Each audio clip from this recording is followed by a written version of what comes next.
La demócrata Kamala Harris o el republicano Donald Trump.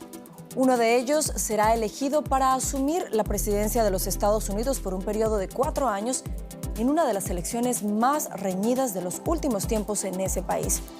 Con esta noticia comenzamos el informativo en Deutsche Welle. Yo soy Carol Guerrero, los saludo desde Berlín. Arrancamos con titulares. Comienzan a cerrar las urnas en algunos estados del este de los Estados Unidos como Florida o Georgia.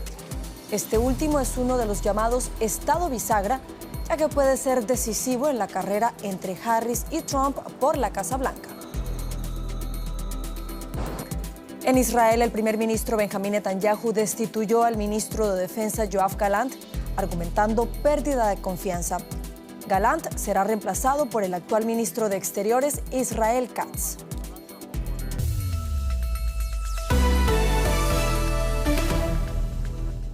Los estadounidenses eligen presidente este martes en medio de una gran incertidumbre. Sin duda, la carrera entre la demócrata Kamala Harris y el republicano Donald Trump es bastante reñida. Según las encuestas, no hay un claro favorito. En la mayoría de los estados, los resultados son claros, ya que se sabe cuáles votan tradicionalmente por los republicanos o por los demócratas. Pero en los 7 estados calificados como bisagra o péndulo, Pensilvania, Michigan, Wisconsin, Carolina del Norte, Georgia, Arizona y Nevada, están empatados. Pensilvania, con 19 electores, es el más grande de ellos y en donde los candidatos concentraron sus mayores esfuerzos. Donald Trump ya votó en estas elecciones presidenciales en las que espera volver a la Casa Blanca. El candidato republicano votó en Palm Beach en compañía de su esposa Melania y afirmó estar muy seguro de su victoria. Estoy muy confiado. Tengo la sensación de que hoy llevamos una gran ventaja y parece que la gente republicana participa con fuerza. Así que vamos a ver qué pasa, porque parece que realmente están votando con mucha fuerza. Y ahora analizamos estas elecciones presidenciales en Estados Unidos con Carolina Chimoy, quien fue nuestra corresponsal en Washington durante 3 años. Bueno, Carolina, lo mencionábamos, un 20% de estos electores surgen de estos llamados estados bisagra, 19 de ellos de Pensilvania.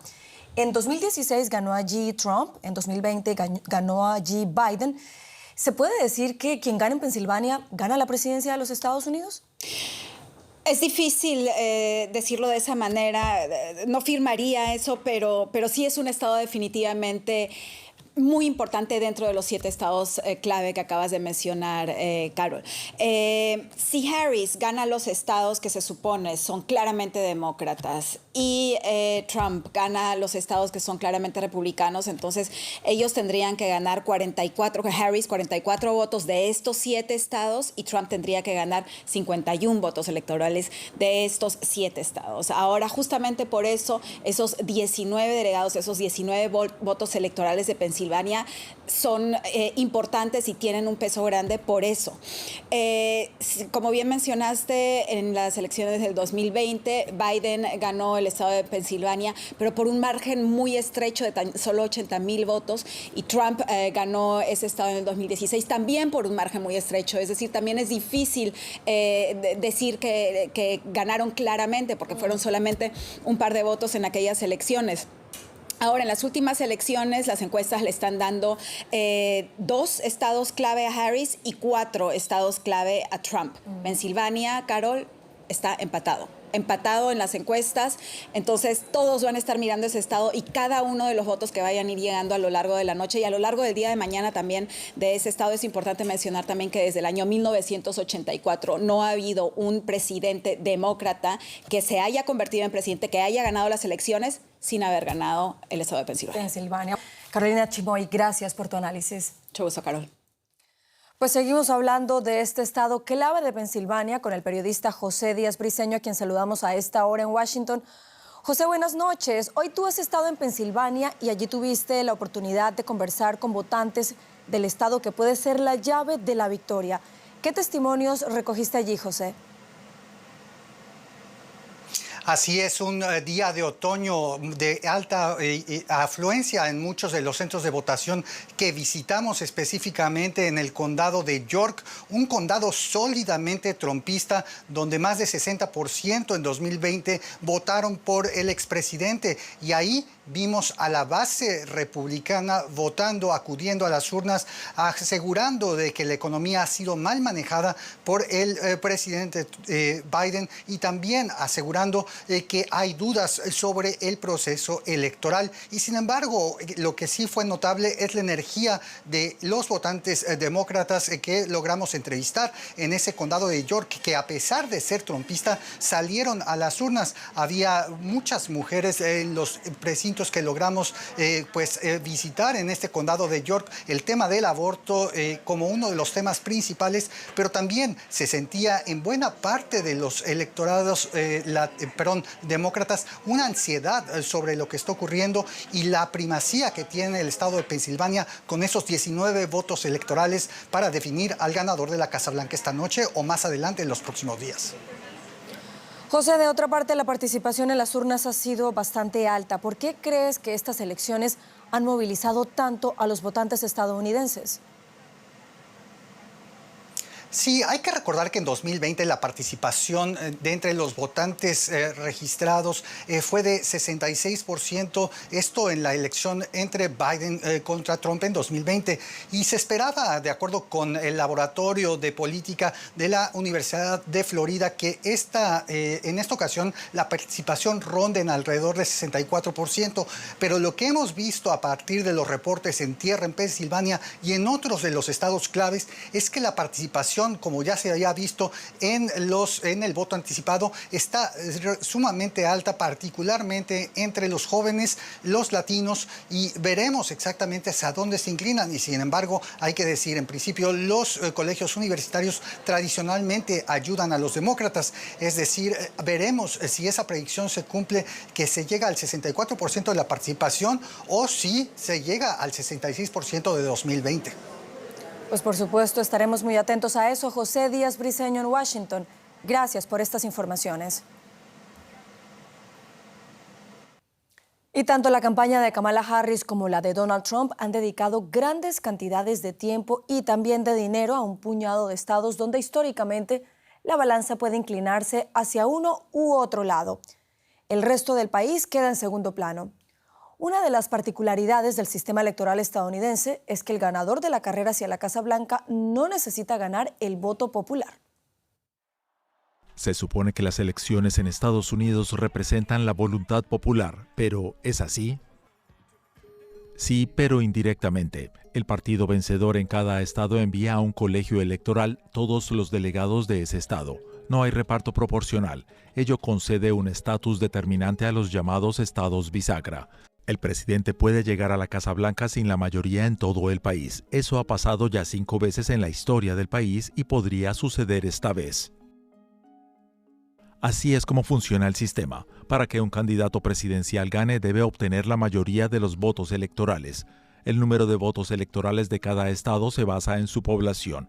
El candidato que gane en el estado, incluso por una ínfima mayoría, recibe todos los votos electorales, con 2 excepciones: Maine y Nebraska. En el año 2000, el republicano George W. Bush ganó el estado de Florida por 537 votos, lo que le dio la Casa Blanca, a pesar de que su oponente obtuvo medio millón de apoyos más en el país. En 2016 sucedió de nuevo. Donald Trump ganó las elecciones con un amplio margen de votos electorales, aunque su oponente demócrata Hillary Clinton recibió 2,8 millones más de votos en total. El colegio electoral suele favorecer a los republicanos. 4 de los 5 presidentes llamados minoritarios en la historia del país fueron republicanos. Nunca hubo un presidente demócrata minoritario. Un argumento a favor del colegio electoral es que Estados Unidos es un sistema federal, lo que significa que los estados deben tener voz en la política nacional, independientemente de su número de habitantes. Parece que a nadie le gusta, pero eso no significa que sea fácil de cambiar, porque da voz a los estados y se piensa que sin esa voz, las elecciones presidenciales serían muy diferentes. Se concentraría la campaña en las ciudades grandes, por ejemplo. Pero los críticos afirman que el colegio electoral ha quedado obsoleto y señalan que Estados Unidos es la única democracia del mundo donde un candidato puede ganar el voto popular y no ser presidente. Los intentos de reforma no han tenido éxito. Pero si en 2024 Estados Unidos vuelve a tener un presidente minoritario, es probable que los índices de aprobación del sistema actual caigan a un mínimo histórico. Y vamos con nuestro colega Benjamín Álvarez, quien se encuentra en Florida, uno de los 7 estados que cierran a esta hora sus centros electorales. Benjamín, buenas noches. Florida, donde tú te encuentras, fue decisiva en su día. ¿Qué papel juega hoy este estado en el que viven más de 4,5 millones de extranjeros, la mayoría procedentes de Latinoamérica y el Caribe? Buenas tardes, Carol. Efectivamente, el estado de Florida juega un papel muy importante en estas elecciones presidenciales. Me encuentro en Miami frente al mítico Café Versalles. Como puedes ver, atrás mío varios simpatizantes que a esta hora se están reuniendo, que están celebrando a su candidato. Un lugar conocido especialmente para las comunidades, no solo cubanas en general, muchos latinoamericanos que se han juntado acá. Y estábamos hace breves minutos en estados de votación que nos decían que no vieron tanto movimiento justamente por el gran número de votantes que fueron y que entregaron también su voto antes del día de hoy. Uno de ellos que votó el día de hoy y asistimos también junto con un pequeño grupo de simpatizantes fue el candidato presidencial republicano Donald Trump junto con su esposa Melania, que fueron a votar en Palm Beach y se mostraron seguros diciendo de que esta fue la tercera, la más exitosa campaña presidencial de Donald Trump hasta el momento. Pues es evidente la euforia allí en Florida y en Miami, donde te encuentras, Benjamín, pero otro estado que acaba de cerrar es el de Georgia, el primero pendular de la noche del que se espera marque la tendencia del voto. ¿Cuándo crees tú que tendremos datos fiables sobre este estado, Benjamín? Así es, están empezando a salir las primeras proyecciones, pero ahí también tenemos que ser muy cuidadosos con cuáles son las proyecciones y cuál es el porcentaje de los votos, de las actas escrutadas en los Estados Unidos con tantas zonas horarias distintas que tenemos, algunos que cierran antes, algunos con un voto anticipado también mucho más grande, lo que no significa que esos estados van a tener más rápidamente un resultado, porque dependiendo de la legislación de cada estado, algunos pueden empezar a contar el voto anticipado antes del día de las elecciones, algunos lo cuentan durante el día y algunos recién cuando cierran las actas. Entonces hay que tener cuidado y también lo que estamos escuchando, siento que es importante mencionar lo que fue la policía de Filadelfia, que negó una afirmación que lanzó el candidato republicano sin presentar algún tipo de evidencia diciendo que habría un fraude masivo en Filadelfia, algo que también ha sido masificado de parte de su campaña, pero hoy la policía dice que no sabe a qué se está refiriendo el candidato republicano. Entonces una noche larga acá, aquí en el Café Versalles en Miami, donde nos encontramos, también se espera una celebración con varios políticas y políticos, y como escuchan aquí también y ven también a mis espaldas muchos autos que están aquí haciendo sonar sus vecinas, celebrando con los simpatizantes del candidato presidencial republicano Donald Trump. Sí que escuchamos, Benjamín, y estaremos por supuesto muy atentos a esta larga noche electoral en los Estados Unidos. Gracias por todas las informaciones desde Miami, Benjamín. Y mientras millones de estadounidenses acuden a las urnas en Europa y en particular aquí en Alemania, estas elecciones se siguen con mucha atención. Hemos preguntado a los ciudadanos cuál es su candidato favorito o candidata, y estas son algunas de las respuestas. Veamos.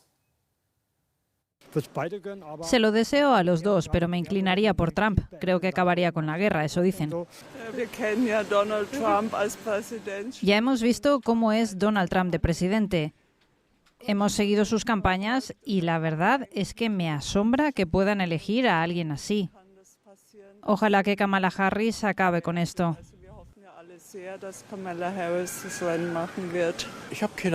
A mí no me da miedo que gane Trump. Probablemente lo haga muy diferente a todo lo que está diciendo ahora. Harris, por supuesto. Sería un impulso positivo para todo el mundo y Trump ni pensarlo. Lo único que hace es dividir. Me parece insoportable. Debería ganar Harris. Trump es simplemente inaguantable, ahí haciéndose el duro, racista y amigo de Putin.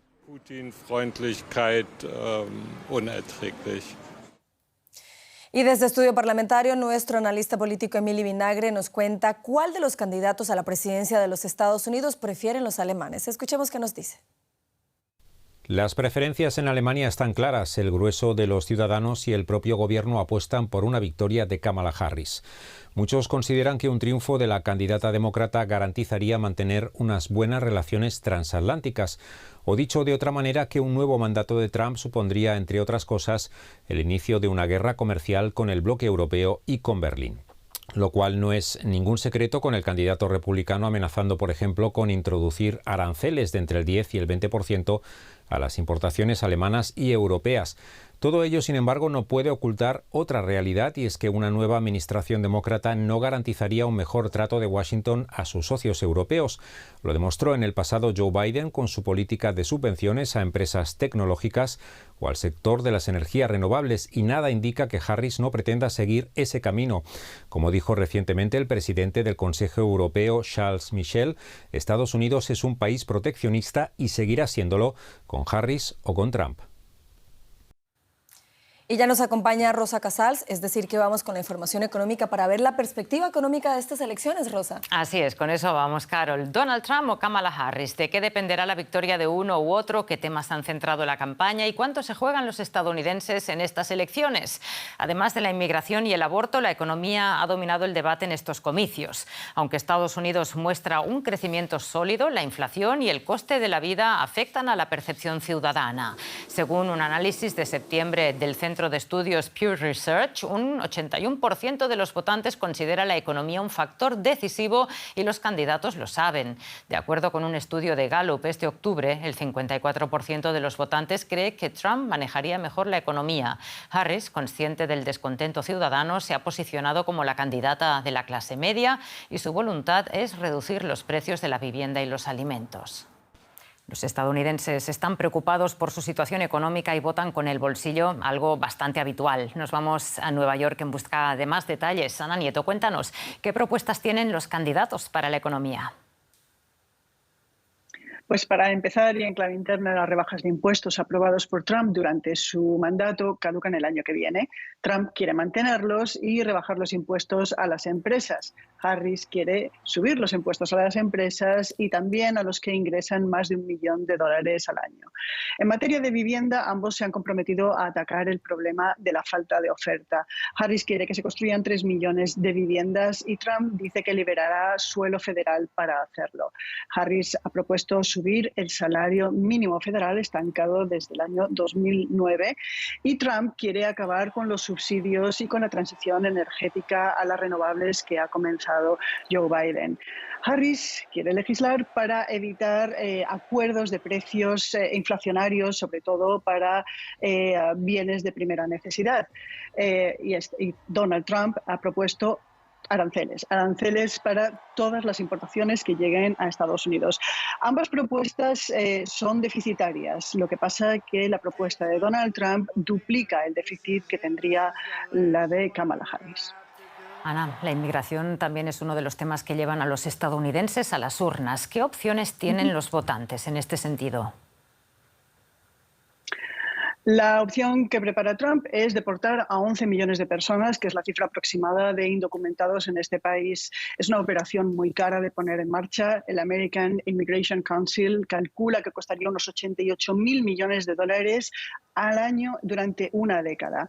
Con ello, además, se pone en peligro la recaudación de casi $100.000 millones anuales en impuestos pagados por los indocumentados, impuestos por los que ellos no reciben muchos de los servicios por los que están contribuyendo. Además, son contribuyentes netos, alivian el déficit y además los inmigrantes son la fuerza laboral que está creciendo. Kamala Harris quiere hacer una reforma del sistema migratorio, pero también quiere dureza en la frontera y autoridad para cerrarla.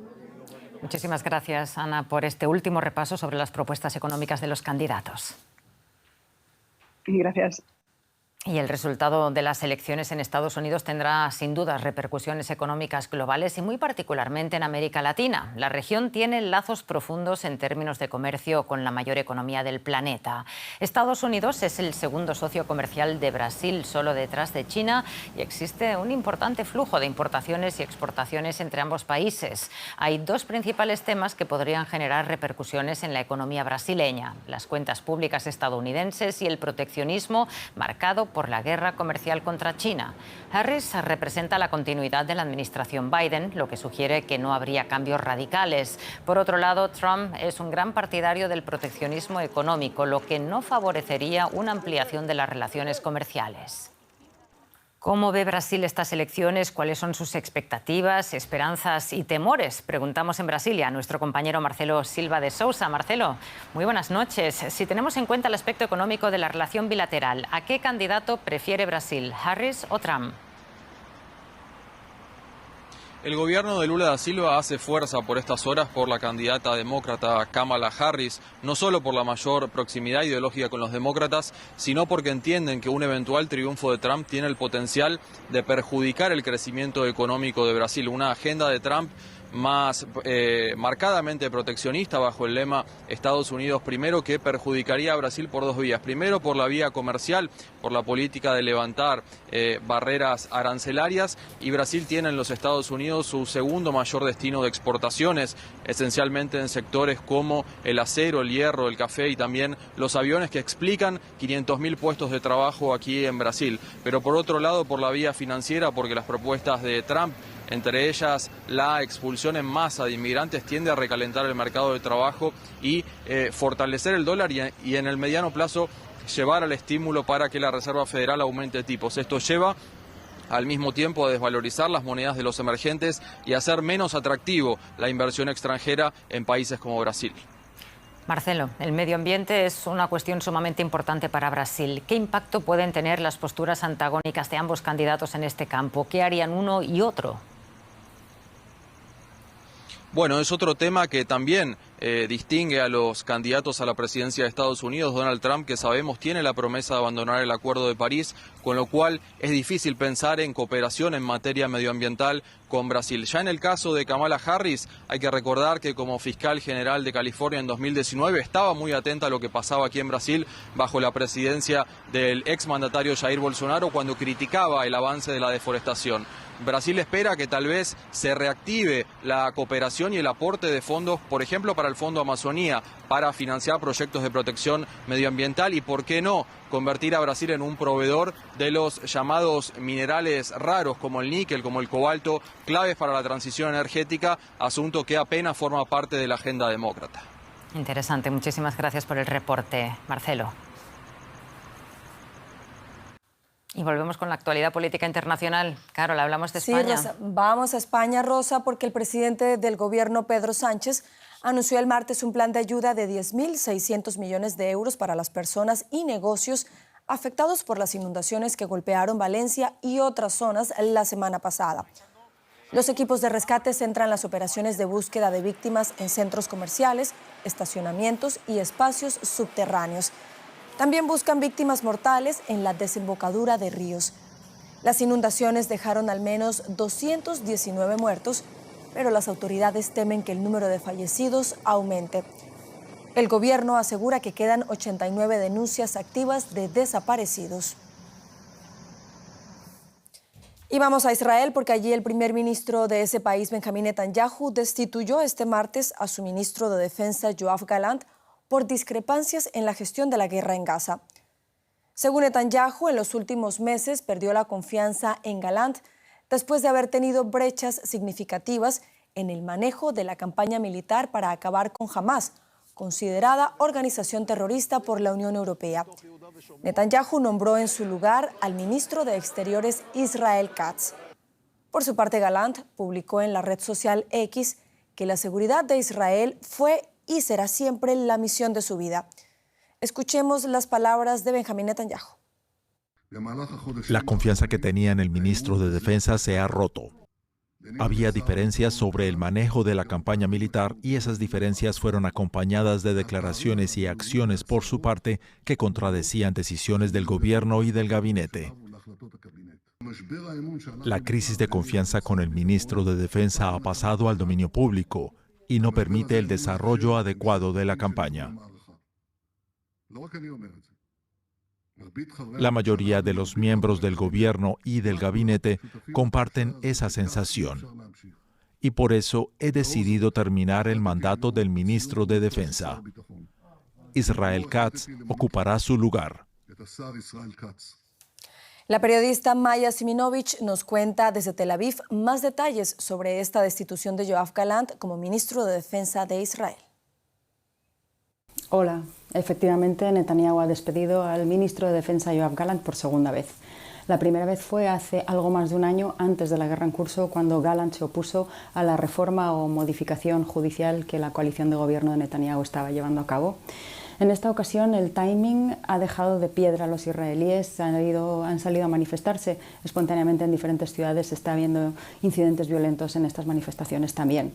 La oposición se ha pronunciado en contra, también altos cargos del ejército y de otros cuerpos de seguridad han dicho bajo condición de anonimato que es irresponsable por parte de Netanyahu haber hecho esto en este momento en el que Israel libra una guerra multifrontal y es posible que sea incluso horas antes de un previsto ataque iraní que sospechan que puede ser más fuerte que los últimos dos.